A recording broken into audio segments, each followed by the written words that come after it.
नमस्कार. श्री नवरा परांजपे लिखित श्री रामकृष्ण चरित्र हे श्री रामकृष्ण परमहंस यांचे चरित्र आपण वाचत आहोत. आज आपण 31व्या प्रकरणातला पुढचा भाग वाचायला घेतो आहोत. श्री रामकृष्णांची तीर्थयात्रा. इतर ठिकाणांप्रमाणेच काशीतही संसारासक्त लोक आहेतच हे पाहून श्री रामकृष्णांना दुःख झाले. तरी या ठिकाणी त्यांना अनेक अद्भुत दर्शने होऊन शिवमहिमा आणि काशी महात्म्य यांच्या संबंधाने त्यांची धारणा दृढ झाली. नौकेमध्ये बसून वाराणसीमध्ये प्रवेश करण्याचे वेळेपासूनच भावावेशात श्री रामकृष्णांना दिसू लागले होते की काशी खरोखर सुवर्णाची आहे. प्राचीन काळापासून साधू संत महात्मे यांच्या हृदयातील उज्ज्वल कांचनतुल्य आणि अमूल्य अशा भावराशींचे काशीमध्ये थरावर थर बसले असून त्यांच्या राशी बनल्या आहेत. ती ज्योतिर्मय भावघन मूर्ती हेच काशीचे नित्य आणि सत्य स्वरूप आहे. बाह्यदृष्टीत दिसणारे स्वरूप त्याची छाया मात्र आहे. काशी सुवर्णाची असल्याचे भावावस्थेत पाहिल्यामुळे काशीच्या सीमेच्या आत शौचादी केल्यास सुवर्ण अपवित्र होईल असे बालक स्वभावी सरळ हृदय श्री रामकृष्णास वाटून त्यांना हे विधी काशीत करण्यास फार संकोच वाटे. त्यांच्या स्वतःच्या तोंडून ऐकले आहे की या कारणास्तव त्यांना शौचादी विधी करण्यास वाराणसीच्या सीमेबाहेर नेण्यासाठी मथुरबाबूंनी पालखीची व्यवस्था करून ठेवली होती. काही दिवसांपर्यंत श्री रामकृष्ण वाराणसीच्या सीमेबाहेर जाऊन विधी उरकत असत.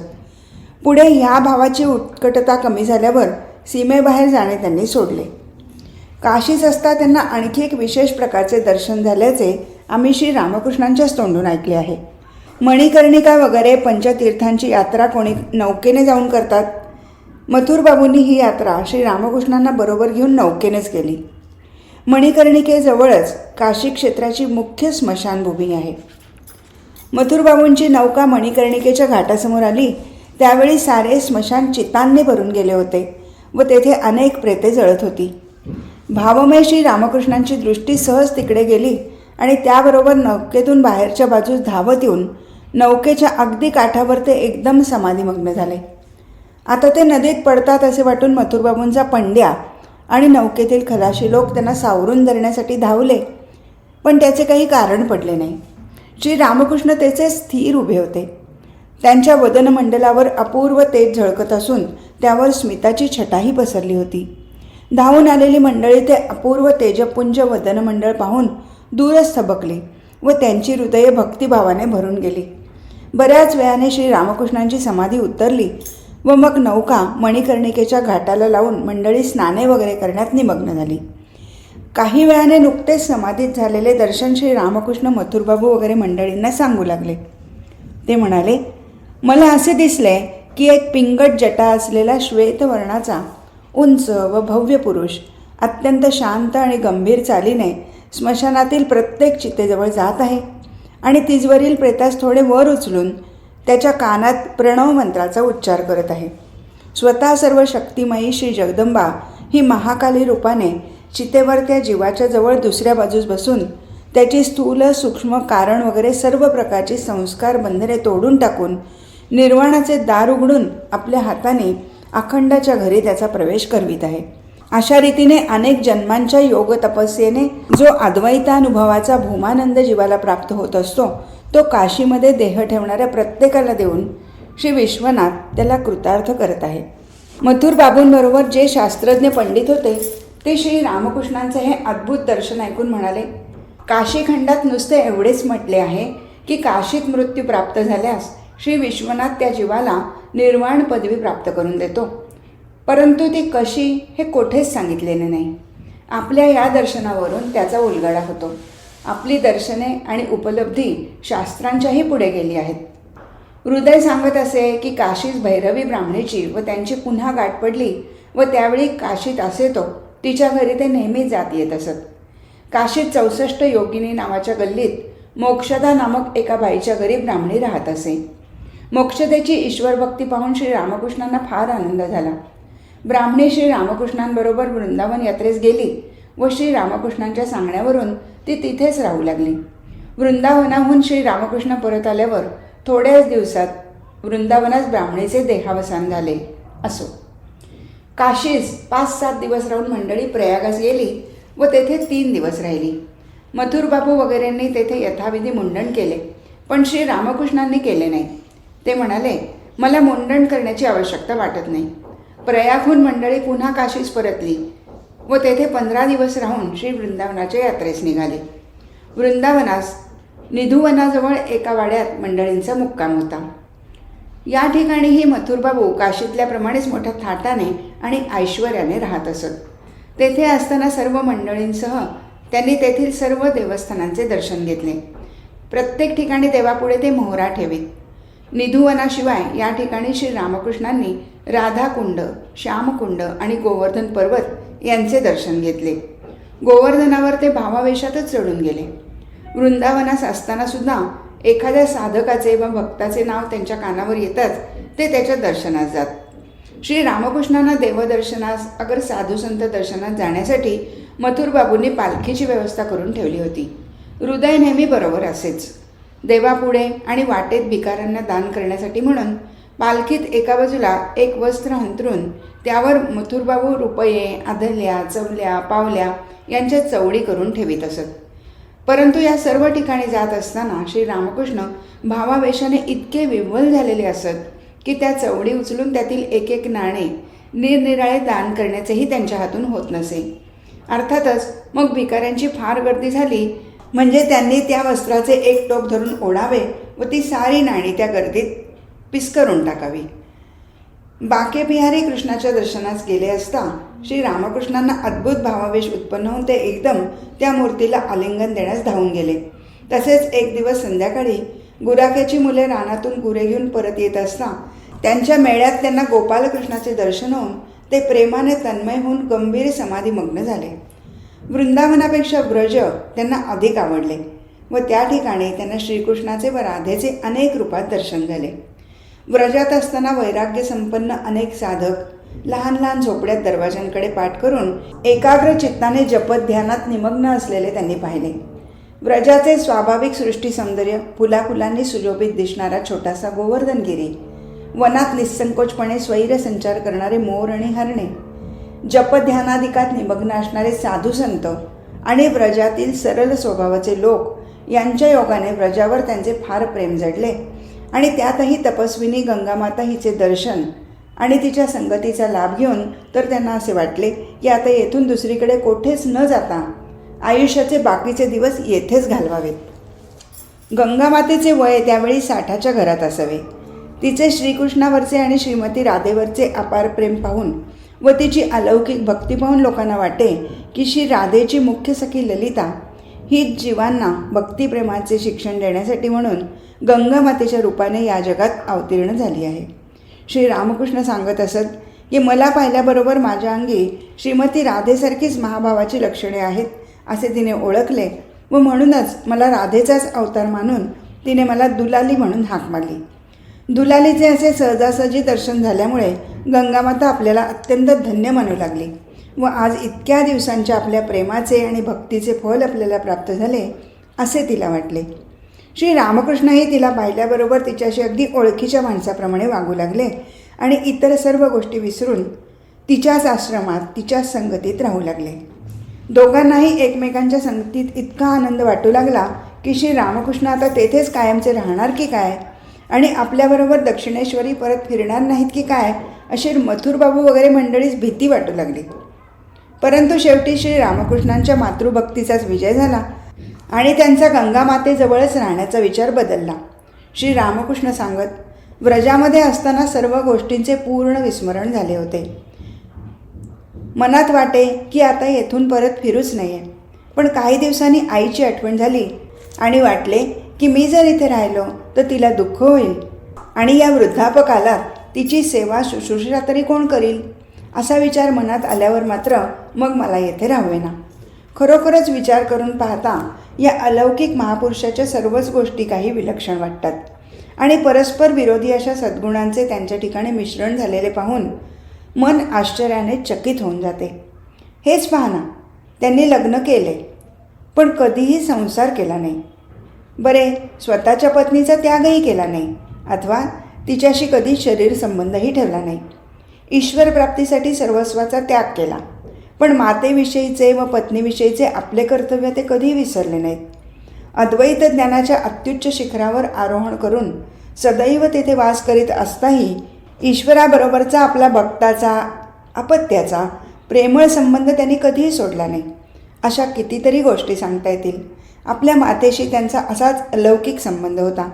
त्यांची वृद्ध माता आपल्या आयुष्याची अखेरची वर्षे दक्षिणेश्वरीच त्यांच्याजवळ राहत असे व श्री रामकृष्ण तिची सर्व प्रकारची सेवा आपल्या हाताने करून स्वतःला धन्य मानीत.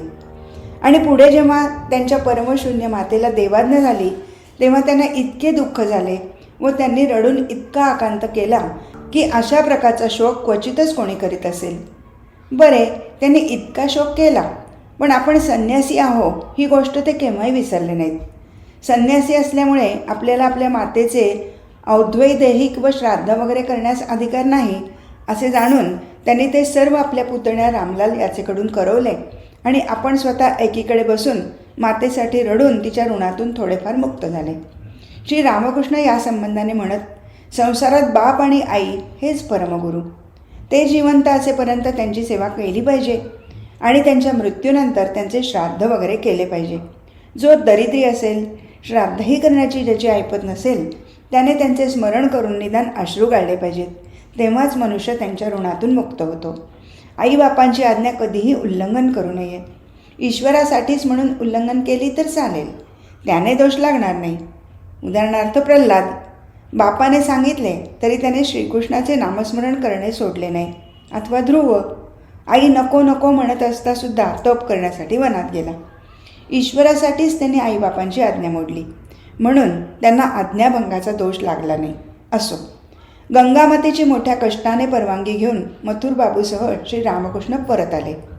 वृंदावनास असताना श्री रामकृष्णांना सतार ऐकण्याची फार इच्छा झाली होती, परंतु तेथे कोणी नामांकित सतार वाजवणारा नसल्यामुळे त्यांना तेथे काही ऐकायला सापडले नाही. काशीस परत आल्यावर पुन्हा त्यांना सतार ऐकण्याची फार इच्छा झाली. मदनपुरा नामक आळीत श्रीयुत महेशचंद्र सरकार या नावाचे कोणी गृहस्थ सतार अत्यंत उत्तम वाजवतात असे त्यांना समजताच एक दिवस आपणहून त्यांच्या घरी जाऊन त्यांनी महेशबाबूंना सतार वाजवण्याची विनंती केली. महेशबाबूंनी त्यांची विनंती मोठ्या आनंदाने मान्य करून त्यांना त्या दिवशी बराच वेळ सतार ऐकवली. महेशबाबूंचे ते अप्रतिम वादन सुरू होताच श्री रामकृष्ण भावाविष्ट झाले. थोड्या वेळाने थोडी अर्धबाह्य दशा प्राप्त झाल्यावर, आई मला शुद्धीवर आण, मला सतार नीट ऐकू दे, अशी ते आईची प्रार्थना करीत असल्याचे ऐकू आले. त्यानंतर ते चांगलेच शुद्धीवर आले व मोठ्या आनंदाने सतारीचे मधुर बोल ऐकत व मध्ये मध्ये सतारीच्या सुरात आपलाही सूर मिळवून गाणे गात तेथे बराच वेळ बसले. संध्याकाळी 5 वाजल्यापासून तो रात्री 8 वाजेपर्यंत अशा रीतीने मोठ्या आनंदाने सतार ऐकून महेश बाबूंच्या आग्रहावरून तेथे थोडा फराळ करून श्री रामकृष्ण परत आपल्या घरी आले. त्या दिवसापासून महेश बाबूच श्री रामकृष्णांच्या दर्शनात दररोज येऊन त्यांना सतार वाजवून ऐकवीत असत. श्री रामकृष्ण म्हणत, सतार वाजवताना महेशबाबू देहभानही विसरून जात. काशीत 15 दिवस राहिल्यानंतर श्री क्षेत्र गयेची यात्रा करण्याचे मथुरबाबूंनी मनात आणले, परंतु श्री रामकृष्णांनी तेथे येण्याचे नाकबूल केल्यामुळे मथुरबाबूंनी तेथे जाण्याचा विचार सोडून दिला.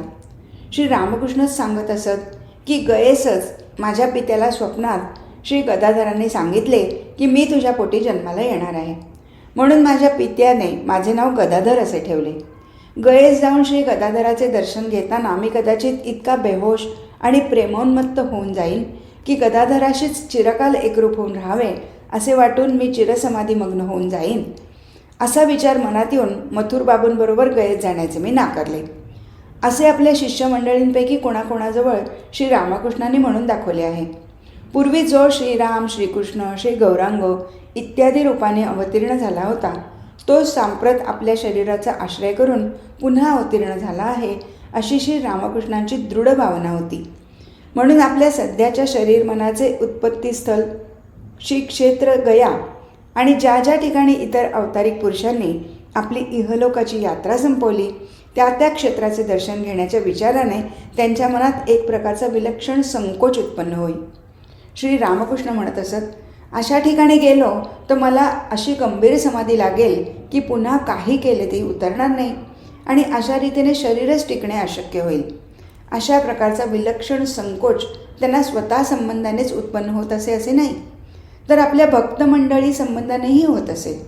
आपला भक्त अमुक एका देवतेच्या अंशापासून उत्पन्न झाला आहे असे त्यांना दिव्य दृष्टीने समजल्यास त्या देवतेच्या लीलाभूमीच्या दर्शनात जाण्यापासून ते त्याला परावृत्त करीत. त्या विलक्षण संकोचाला काय म्हणावे? भय असेही त्याला नाव देता येत नाही, कारण ब्रह्मज्ञ सिद्ध अवतारिक पुरुषांना भय कशाचे? सर्व चराचरात एकच ब्रह्म भरून राहिले आहे. त्या वाचून दुसरी वस्तूच नाही असा ज्यांनी साक्षात अनुभव घेतला आहे त्यांना भय कशाचे?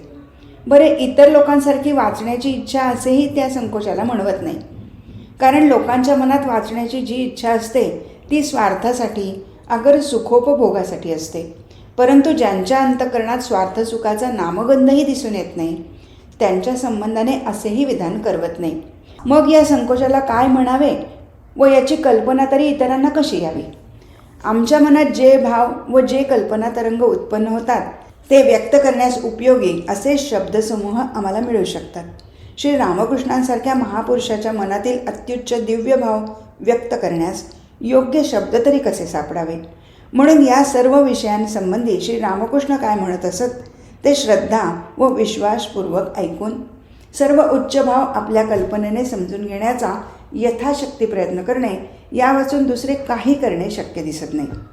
वर सांगितलेच आहे की गयेत जाण्याचे श्री रामकृष्णांनी नाकारल्यामुळे मथुरबाबूंनी तिकडे जाण्याचा बेत रहित केला. सर्व मंडळी वैद्यनाथात जाऊन तेथून कलकत्त्यास परतली. श्री वृंदावनाहून राधाकुंड व श्यामकुंड यातील मोती श्री रामकृष्णांनी आपल्याबरोबर आणली होती. त्यातील काही पंचवटीखाली व बाकीची आपल्या साधना कुटीरात चोहोकडे पसरून श्री रामकृष्ण म्हणाले, यापुढे ही जागा श्री वृंदावनासारखीच पवित्र होईल. त्यानंतर थोड्याच दिवसांनी त्यांनी मथुरबाबूंना सांगून त्यांच्याकडून ठिकठिकाणाचे संत, महंत, साधू, भक्त वगैरे बोलावून आणून पंचवटीखाली एक महोत्सव केला. मथुरबाबूंनी या प्रसंगी प्रत्येकास 1 रुपयापासून 16 रुपयापर्यंत दक्षिणा दिली. श्री रामकृष्ण सांगत असत की या सर्व यात्रेला मथुरबाबूंनी एकंदर 1 लक्ष रुपयाहूनही जास्त खर्च केला. काशी वृंदावनाशिवाय श्री रामकृष्ण एकदा मथुरबाबूंबरोबर श्री चैतन्यदेवाच्या जन्मस्थानास नवद्वीपास गेले होते. श्री चैतन्यदेवांना श्री रामकृष्णांच्या शिष्यांपैकी पुष्कळ जण अवतार समजत नसत. एवढेच नव्हे, पण वैष्णव या शब्दाचा दीनदुबळे लोक असा अर्थ करीत. श्री चैतन्यदेवांच्या अवतारत्वाच्या संबंधाने श्री रामकृष्णांचेही मत विचारण्यास त्यांनी कमी केले नाही. श्री रामकृष्णांनी एक दिवस त्यांच्या प्रश्नाचे उत्तर दिले. ते म्हणाले, काय सांगू रे? तेव्हा तेव्हा मलासुद्धा वाटत असे की पुराणात, भागवतात कोठेसुद्धा नामनिर्देश नाही आणि चैतन्य अवतार हे कसे? काहीतरी अव्वाच्या सव्वा वर्णन करून रजाचा गज केला आहे झाले. काही केला चैतन्य अवतार म्हणून पटेना. मथुरबाबूंबरोबर नवद्वीपास गेलो आणि वाटले की जर खरोखरच चैतन्य अवतार असेल तर तेथे काही ना काहीतरी साक्षात्कार होईलच होईल आणि आपोआप सगळा खुलासा होईल. असा काही साक्षात्कार व्हावा म्हणून इकडे तिकडे मोठ्या महंताच्या, छोट्या महंताच्या घरी, या देवळात त्या देवळात मारे साऱ्या नवद्वीपभर फिरलो, पण कुठे म्हणता कुठेसुद्धा काही एक साक्षात्कार नाही. जिकडे पाहावे तिकडे आपले हात वर करून नाचत आहेत अशा साऱ्या चैतन्यदेवांच्या लाकडी मूर्ती. हे सारे पाहून प्राण व्याकुळ झाला. वाटले इथे कशाला आलो. नंतर आता तेथून निघावे म्हणून नौकेत बसणार तो एक अद्भुत दर्शन झाले. 2 सुंदर मुले, रूप तर असे की कुठे कधी पाहिलेच नाही. तापलेल्या सुवर्णासारखा रंग, वयाने 13-14 वर्षाची, मुखमंडळाभोवती तेजांची वलये असलेली, हात वर करून माझ्याकडे पाहून हसत हसत आकाशपथाने माझ्याकडे वेगाने येत आहेत. त्याबरोबर हा बघ आला रे आला असे मी एकदम ओरडलो. पण इतक्यात ती मुले माझ्याजवळ येऊन या शरीरात अंतर्धान पावली आणि मी एकदम समाधीमग्न होऊन गेलो.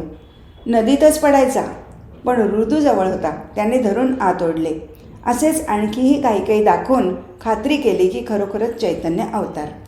नवद्वीपाजवळच्या नदीतीराच्या वाळवंटात श्री रामकृष्णांना जितका भावावेश झाला तितका खुद्द नवद्वीपात झाला नाही.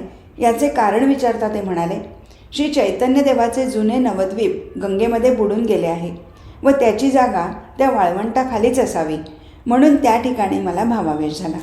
काशी, वृंदावन व नवद्वीप याशिवाय मथुरबाबूंबरोबर श्री रामकृष्ण एकदा खुलना येथील प्रख्यात सत्पुरुष भगवानदास बाबाजी यांच्या भेटीसाठी गेले होते. 1871 श्री चैतन्यदेवांच्या पादस्पर्शाने पवित्र झालेल्या अनेक स्थानांपैकी खुलना हे एक स्थान असून तेथील 108 शिवमंदिरे प्रख्यात आहेत. भगवानदास बाबाजींचे वय त्यावेळी 80 वर्षाहून अधिक असून त्यांचे तीव्र वैराग्य आणि अलौकिक भगवत भक्ती साऱ्या बंगालवर गाजत होती. रात्रंदिवस एकाच जागी बसून जप ध्यानधारण आदी करीत राहिल्याने वृद्धापकाळी त्यांचे दोन्ही पाय अगदी निशक्त आणि लुळे होऊन गेले होते. तरी पण 80पेक्षाही अधिक वर्षे वयाला होऊन गेली असताही आणि शरीराचे परावलंबी होऊन उठण्याचीही शक्ती अंगात नसताही या वृद्ध साधू पुरुषाचा हरिनामस्मरणाचा उद्दाम उत्साह आणि ईश्वरभक्ती आणि ईश्वरप्रेम एखाद्या तरुणालाही लाजविल असे होते. नामस्मरण करता करता ते देहभान विसरून जात आणि त्यांच्या डोळ्यातून एकसारख्या अश्रुधारा वाहत. निर्जीव झालेला वैष्णव समाज त्यांच्यामुळे सजीव झाला होता आणि बाबाजींच्या उदाहरणाने आणि उपदेशाने अनेक लोक सन्मार्गाकडे वळू लागले होते. त्यांच्या दर्शनात जे कोणी जात त्यांच्यावर बाबाजींच्या तीव्र वैराग्य, तपस्या, ईश्वरप्रेम, पवित्रता वगैरे अनेक सद्गुणांचा फार परिणाम होईल आणि त्यांच्या आयुष्यात एक प्रकारचे निराळेच वळण लागे. महाप्रभू श्री चैतन्यदेव यांच्या प्रेमधर्मासंबंधीच्या एखाद्या विषयाबद्दल काही वाद उत्पन्न झाल्यास सर्वजण भगवानदास बाबाजींचे मत ग्राह्य धरून त्याच्यावरून वादाचा निकाल लावीत. बाबाजी नुसत्या साधन भजनात गुंतलेले नसत तर वैष्णव समाजात कोठे काय चालले आहे, वैष्णव समाजाची उन्नती कशाने होईल, श्री चैतन्यदेवांचा प्रेमधर्म आणि त्यांचे अलौकिक चरित्र यांच्याकडे लोकांचे लक्ष कसे वेधेल वगैरे गोष्टींची त्यांना नेहमी काळजी लागलेली असे.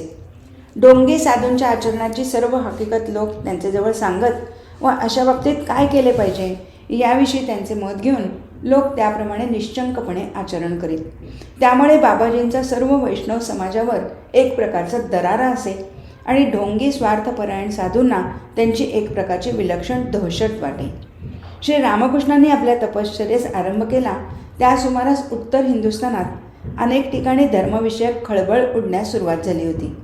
कलकत्ता व त्याच्या आसपासच्या ठिकाणी हरिसभा आणि ब्रह्मो समाजाची चळवळ, संयुक्त प्रांत पंजाब या बाजूस स्वामी दयानंद सरस्वतींचा वैदिक धर्माचा प्रचार, बंगालमध्ये वेदांत कर्ताभजा संप्रदाय, राधास्वामी संप्रदायाची चळवळ वगैरे धार्मिक चळवळी त्या सुमारास सुरू झाल्या होत्या. त्या सर्वाचा आपल्या साम्राज्याविषयीशी संबंध नाही. फक्त कलकत्त्यातील कलुटोला नामक आळीत नेहमी भरणाऱ्या एका हरिसभेमध्ये जी हकीकत घडून आली होती ती सांगायची आहे.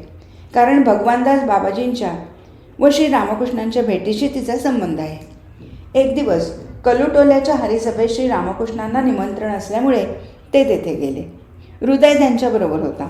श्री रामकृष्ण तेथे गेले तेव्हा पुराण रंगात आले असून श्रोतू समाज ते ऐकण्यात अगदी तल्लीन होऊन गेलेला होता. श्रोते मंडळीतच एका बाजू श्री रामकृष्ण बसले आणि पुराण ऐकू लागले. त्या ठिकाणची मंडळी आपल्याला श्री चैतन्यदेवाचे एकनिष्ठ भक्त समजत असत आणि म्हणून त्यांचे स्मरण सदैव राहावे याकरता श्री चैतन्यदेवांसाठी तिथे एक निराळे आसन मांडित असत. त्या आसनावर साक्षात श्री चैतन्यदेव बसलेले आहेत असे समजून सर्वजण त्यास मान देत त्यांची पूजा अर्चा करीत. त्यापुढे साष्टांग नमस्कार घालीत आणि कोणालाही त्या आसनावर बसू देत नसत. प्रत्यक्ष श्री चैतन्यदेव ऐकत आहेत असे समजून पुराणिक बुवा आपले पुराण सांगत असे.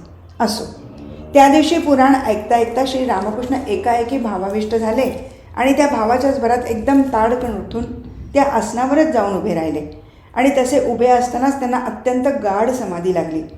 हे सर्व इतक्या थोड्या वेळात घडून आले की हा सर्व प्रकार एकदम कोणाच्याच लक्षात आला नाही. परंतु श्री रामकृष्णांना तेथे उभे पाहिल्यावर मात्र सभेत जिकडे तिकडे एकच खळबळ उडाली. जो तो त्यांच्याकडे पाहू लागला. त्या समाधी अवस्थेतच चैतन्यदेवाप्रमाणे श्री रामकृष्णांचेही हात वर झालेले होते आणि त्यांच्या वदनमंडळावर अपूर्व तेज झळकत होते. ती त्यांची दिव्य तेजपुंज मूर्ती पाहून त्या सभेतील कोणा भक्ताला तर ते साक्षात चैतन्यदेवच वाटले. पुराणिकांचे पुराण बंद पडले. श्री रामकृष्ण त्या आसनावर उभे राहिले ही गोष्ट चांगली झाली की वाईट झाली हेही त्या श्रोतू मंडळीत समजेनासे झाले. श्री रामकृष्णांच्या त्या दिव्य तेजाने ती सारी मंडळी दिपून गेली आणि सर्वांना एकच स्फूर्ती होऊन त्यांनी एकदम मोठमोठ्याने जय जयकार आणि भजन करण्यास सुरुवात केली. बऱ्याच वेळाने श्री रामकृष्ण अर्धवट शुद्धीवर आले आणि तेही त्या मंडळीत मिसळून नृत्य करीत भजन करू लागले. व मधून समाधीमग्नही होऊ लागले.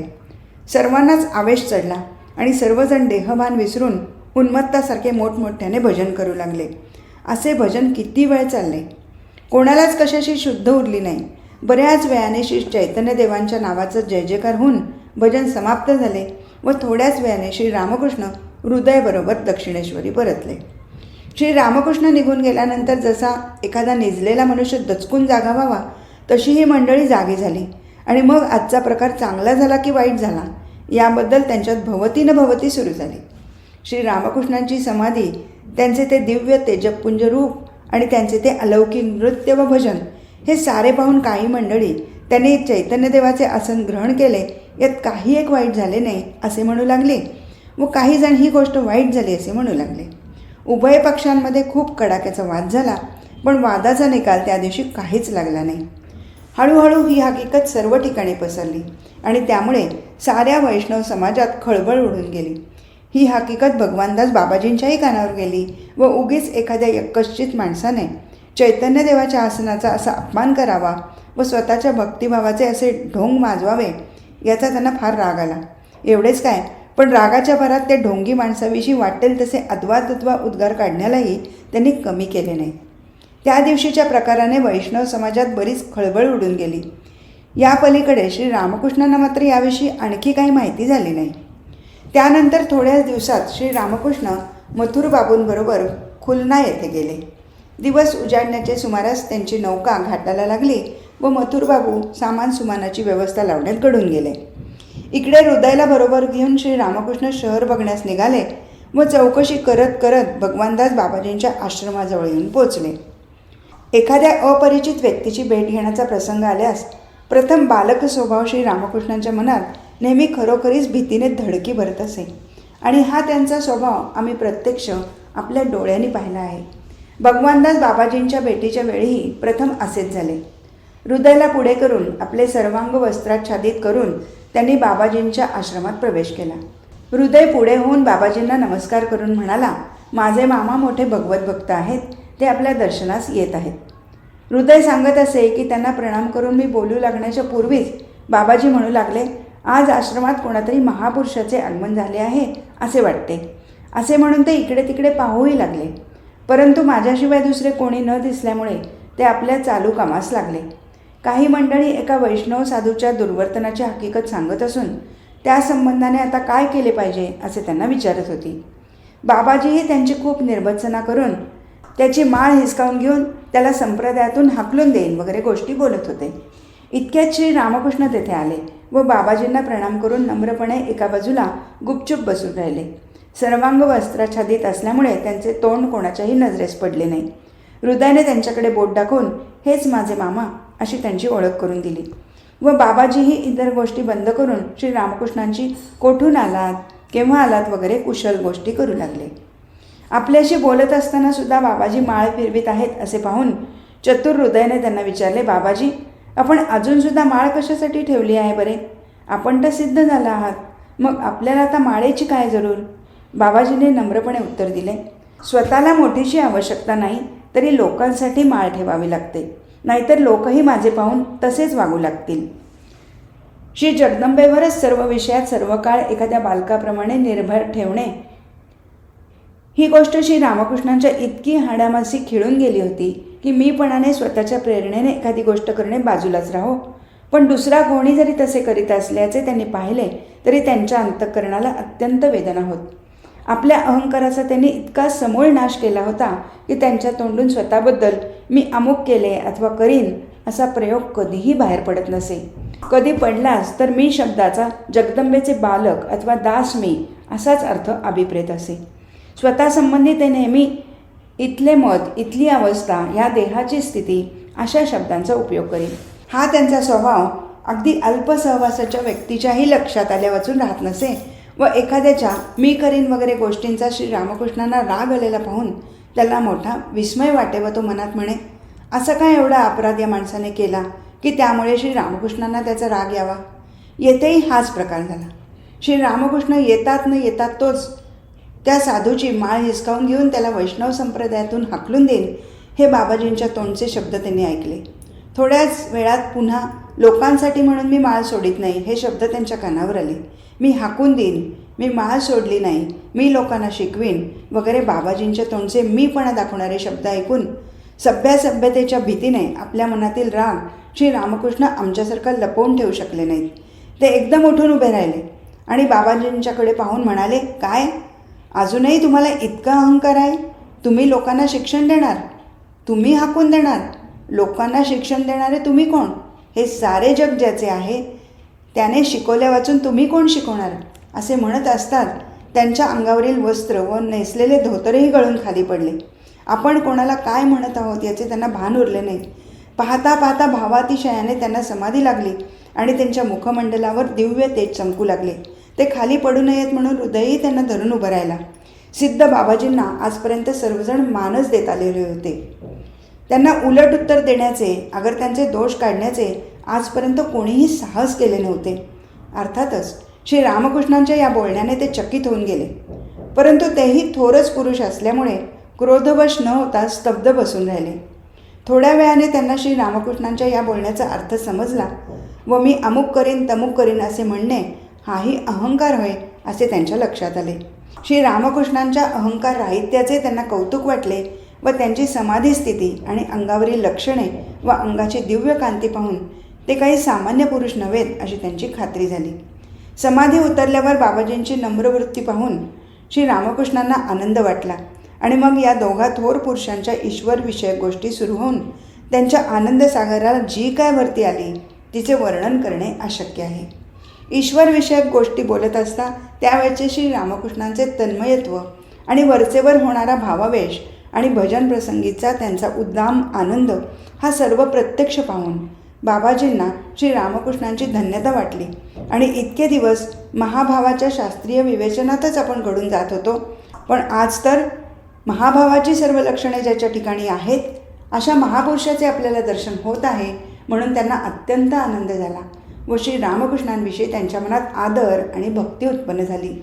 पुढे गोष्टीवरून गोष्ट निघतात जेव्हा त्यांना समजले की कलुटोल्याच्या चैतन्य आसनाचे भावावेशात ग्रहण करणारे हेच ते दक्षिणेश्वरचे महापुरुष, तेव्हा तर अशा महापुरुषालाच आपण भलते सलते बोललो या विचाराने त्यांना अत्यंत वाईट वाटले व त्यांनी अत्यंत नम्रपणे त्याबद्दल श्री रामकृष्णांची माफी मागितली.